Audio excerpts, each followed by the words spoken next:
Olá, neste vídeo nós iremos tratar do exame de pedido de patente, conceito de aplicação industrial. Iremos tratar da questão da repetibilidade das invenções. A invenção deve ter potencialidade de ser produzida em escala industrial, ou seja, deve ter a característica de repetibilidade. Por exemplo, um equipamento para aplicação em um ônibus espacial, embora seja fabricado como peça única, ele tem potencial de ser produzido em escala industrial, então ele tem aplicação industrial. Para Denis Barbosa, a qualificação de industrial que terá em tal contexto significa assim que a aplicação será dotada de repetibilidade, ou seja, a possibilidade de solução técnica ser repetida indefinidamente sem intervenção pessoal do homem. O transistor ele foi desenvolvido pelos laboratórios Bell em 1948, patenteado. No entanto, ele só virou um produto comercial 4 anos depois. Foi necessário aperfeiçoamentos para que aquilo ganhasse escala industrial. No entanto, pelo protótipo inicial, um técnico no assunto já via ali um potencial de aplicação industrial. Era factível que aquilo viesse ter aplicação industrial e por isso foi concedida a patente. Já naquela época já se previa a possibilidade de uso de transistores para amplificação de sinais. Denis Barbosa destaca que o artigo 24 da LPI, que trata da suficiência descritiva, ela fixa o requisito de reprodutibilidade, ou seja, o técnico do assunto tem que ser capaz de reproduzir a invenção. Enquanto que o artigo 15, quando trata de aplicação industrial, trata-se da repetibilidade, ou seja, a capacidade de eu repetir aquilo em escala industrial. A rigor, podemos ter então uma descrição passível de ser reproduzida. Eu posso reproduzir o que está escrito na patente em um objeto único, uma peça única. Isso não necessariamente significa que aquilo tenha repetibilidade, que eu possa reproduzir aquilo em escala industrial, que eu possa repetir aquilo em escala industrial. Então, são dois conceitos levemente diferentes. Para uma invenção biotecnológica, basta a repetibilidade da invenção, não importando se isso foi atingido por meio da multiplicação biológica do material depositado, propriamente dito, ou a partir da descrição do procedimento que serviu para obter pela primeira vez o micro-organismo. Tá? Então, exatamente por essa dificuldade de descrição é que a lei prevê a necessidade de centros depositários de material biológico. Na área de desenho industrial, é importante que não há aplicação industrial no sentido que se confere à lei do artigo 15. Mas é importante que aquilo possa servir de fabricação industrial, como exige o artigo 95. Num caso, o NPI analisou pedidos de patente referente à cobertura de glacê de tortas, e aquilo formando um padrão ornamental. O NPI anulou o registro porque considerou que, mesmo usando máquinas, a forma desse glacê, desse desenho na torta, ela não poderia ser repetida integralmente de forma que pudesse servir de tipo de fabricação industrial. Então, não havia ali o conceito de industriabilidade exigido para um desenho.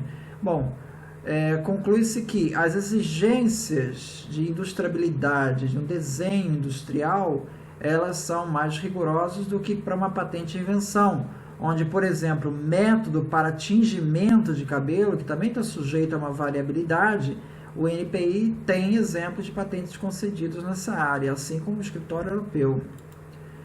Mesmo um efeito técnico inferior ao observado no estado da técnica pode justificar a aplicação industrial. A Justiça Federal do Rio de Janeiro, uma decisão de 2015, do Progenéricos versus AstraZeneca, concluiu que, saliento que o fato de a matéria reivindicada apresentar solução que diferencia os agentes estabilizantes em condições extraordinárias, de temperatura e de umidade, não significa que a matéria reivindicada não tenha utilidade, também em condições reais, e que os produtos resultantes sejam plenamente comercializáveis. Então, veja, ela destaca entre aquilo que é inoperante daquilo que funcionaria mal.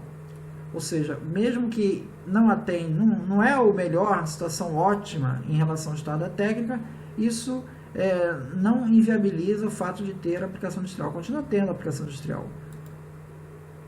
Segundo diversos julgados do Tribunal de Grande Instância em Paris, mesmo um resultado imperfeito, ou que significa uma regressão, não significa falta de aplicação industrial.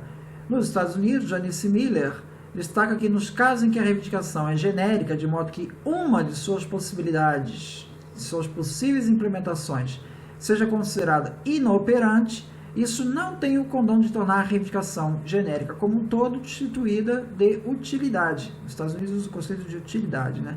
Por exemplo, uma reivindicação pleiteia uma composição em que o componente X aparece na proporção entre 20% e 80% do composto final. Se for observado que quando esse composto X, né, componente X, assume o valor de 30%, o produto final não apresenta os efeitos declarados no pedido de patente, então este fato por si só não significa que toda a reivindicação seja destituída de utilidade. Existem outras faixas.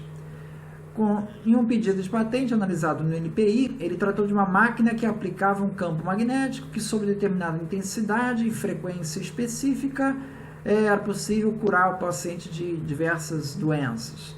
Esse aparelho não possui aplicação industrial, uma vez que, não tendo sido demonstrada a sua eficácia, não foi plausível essa eficácia. O fato de uma determinada frequência específica você consiga curar dezenas de doenças. O conceito de aplicação industrial está vinculado à possibilidade de fabricação em série de uma invenção e suficiência descritiva. Nos casos em que o requerente não fundamenta seus argumentos para provar a eficácia de sua invenção, o examinador pode questionar a invenção por insuficiência descritiva, ao demonstrar que a teoria que fundamenta tal invenção é inconsistente. Pedidos com insuficiência descritiva são destituídos de aplicação industrial. Então, há que se distinguir insuficiência descritiva da suficiência regular, né? Foi descrito, mas funciona mal. No caso da invenção ter eficácia, porém baixo rendimento, fica caracterizada a suficiência descritiva, assim como a aplicação industrial.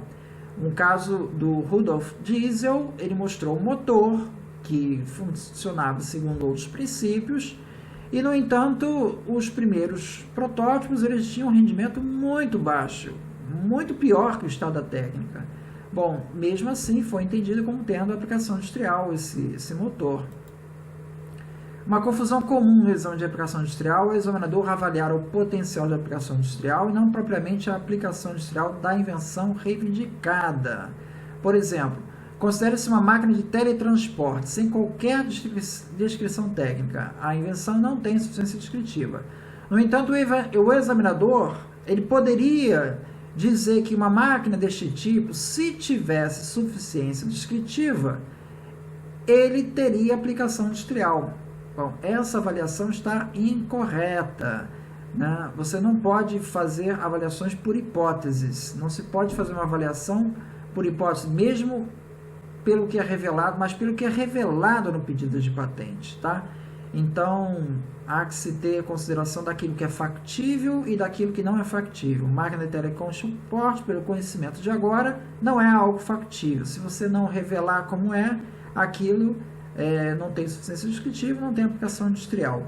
É diferente do caso do transistor que eu citei antes. Transistor, mesmo que na época não houvesse ali aplicação industrial para aquele protótipo, daquela maneira, o técnico no assunto, vendo o conteúdo daquela patente, poderia imaginar que esses problemas seriam sanáveis e a aplicação industrial conseguida. É diferente da máquina de teletransporte, nesse caso agora. Se alguém cria um objeto inútil, mas que seja novo, com reconhecida atividade intelectual e que possa ser produzido industrialmente, este não será considerado como tendo aplicação industrial. Então, produto inútil não tem aplicação industrial. A invenção possui utilidade à medida que resolve um problema objetivo do estado da técnica. Agora, é importante observar que essa questão, às vezes, é subjetiva. Por exemplo, nos tempos passados, foi concedida a patente para um relógio de brinquedo para crianças, chamado Tamagotchi, que as crianças ficavam alimentando ali aquele brinquedo eletronicamente, né? Isso poderia parecer algo inútil, e, no entanto, é um brinquedo, tem aplicação industrial, tá? Na área de origami, por exemplo, você poderia dizer que a dobradura em papel é algo inútil, no entanto, aquilo tem utilidade, por exemplo, para fazer airbags, para você compactar os airbags no compartimento. Então, há que se ter noção disso. Para Pouillet, se a invenção é impraticável, se não pode ser industrialmente realizável, ela não será patenteável. Por outro lado, a imperfeição de um mecanismo, claramente descrito, não é objeção à aplicação industrial. Tillieri observa que as invenções tidas por ridículas mostram-se mais tarde como úteis. Cita o exemplo do barco a vapor de Fulton, que foi considerado visionário e mais tarde amplamente utilizado. Então, o ridículo de hoje pode ser a solução de amanhã. Nos Estados Unidos, o Manual do Exame estabelece que o pedido de patente deve descrever uma utilidade para a invenção reivindicada. Então, há que se ter cuidado com isso. Por exemplo, eu posso ter relógio de pulso para cachorro, eu posso ter método para exercitar um gato, eu posso ter um detetor de Papai Noel, eu posso ter uma embalagem de proteção para bananas. Algumas dessas coisas de fato podem não ser úteis e outras podem ter alguma utilidade. A embalagem para banana pode ser útil para pessoas que levam banana nas suas pastas para o trabalho, e isso tem utilidade para não danificar os documentos. Portanto, tudo que possui aplicação industrial é útil, porém nem tudo que é útil possui aplicação industrial, porque há que se ter esse conceito de repetibilidade. Então, deve-se ter isso em conta. Considere um pedido de patente que descreve um medicamento, tá? Porém sem dizer sua utilidade. O examinador não consegue inferir qual é essa aplicação industrial, qual é essa utilidade, e argumenta a falta de aplicação industrial. Em resposta ao exame, o requerente apresenta um novo relatório onde informa que o dito medicamento é eficaz no tratamento de uma doença. Bom, isso configura acréscimo de matéria. As aplicações elas têm que ser deduzíveis daquilo que foi originalmente depositado.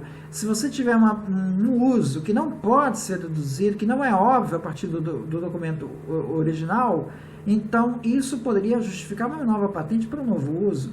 E se você depositar no mesmo pedido, fazer essa emenda, isso é considerado acréscimo de matéria. Conclusão, a invenção deve ter potencialidade de ser produzida em escala industrial, ou seja, deve ter características de repetibilidade. Descrição insuficiente ou invenções inoperantes não possuem aplicação industrial. Deve-se diferenciar isso dos casos das invenções que funcionam mal. Tá? Objetos aparentemente inúteis podem possuir aplicação industrial.